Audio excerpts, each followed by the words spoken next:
Welcome to Penrose Learning, where we make understanding easy. Many of you are probably wondering if you can use your Walmart gift card directly to buy Robux, and unfortunately, the answer is no. But don't worry, there's a simple, effective two-step method to convert your card's value. We'll walk you through exactly how to do this, ensuring you have the most current information for 2025. This guide will help you unlock your desired Robux with ease. The most direct method involves visiting your local Walmart store. Simply head to the gaming section, often found near electronics or the checkout aisles, and pick out a physical Roblox gift card.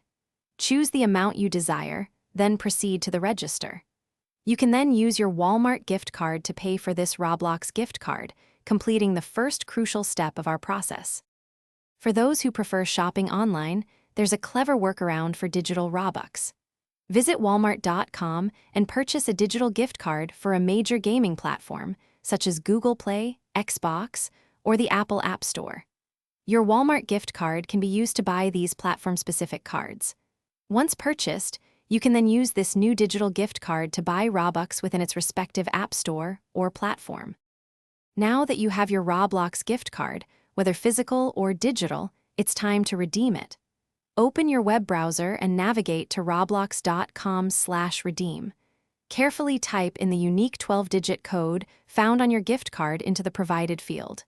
Double-check the numbers, then click the Redeem button to instantly add those Robux to your account balance. It's a quick and simple process. To ensure a smooth experience, always confirm your Walmart gift card balance before attempting a purchase. Also, once you have your Roblox card or platform-specific card, guard its code carefully until it's fully redeemed into your Roblox account. Remember that Robux values are fixed to the gift card denominations, so choose the amount that best suits your needs. Enjoy your new Robux and happy gaming.